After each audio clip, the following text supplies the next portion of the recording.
500 കോടി വർഷങ്ങൾക്ക് മുമ്പ് ഇന്ന് നമ്മുടെ സൗരയൂഥം നിലനിന്നിരുന്ന സ്ഥലത്ത് ധാരാളം വാതകങ്ങളും പൊടിപടലങ്ങളും നിറഞ്ഞൊരു ദേഹമായിരുന്നു ഉണ്ടായിരുന്നത്. ഇതിനെ നമ്മൾ നെബുല എന്നാണ് വിളിക്കുന്നത്.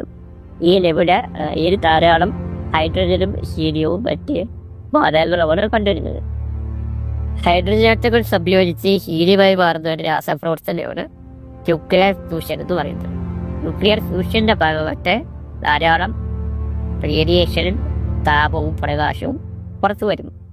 റേഡിയേഷനും താപവും പ്രകാശവും പുറത്തുവിടുന്ന ഈ വസ്തുവിൻ്റെ പേരാണ് സൂര്യൻ എന്ന് പറയുന്നത്. സൂര്യനിൽ നിന്ന് സോളാർ വില്ല് നിരന്തരം പ്രവഹിച്ചുകൊണ്ടിരുന്നത് സൗരക്കാറ്റ്.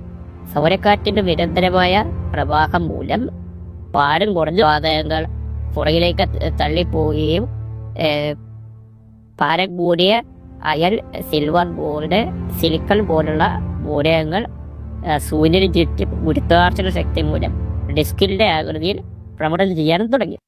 ഈ ഭ്രമണം ചെയ്തുകൊണ്ടിരുന്ന മൂലകങ്ങളും പൊടിപടലങ്ങളും കൂട്ടിയിടിച്ച് ഒന്നാവാൻ തുടങ്ങി.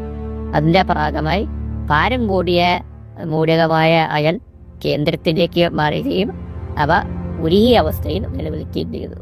അതിൻ്റെ പുറത്തുകൂടെ മറ്റ് മൂലകങ്ങൾ അടിഞ്ഞുകൂടി ലെയറുകൾ പോലെ അഥവാ പാടുകൾ പോലെ രൂപപ്പെടാനും തുടങ്ങി.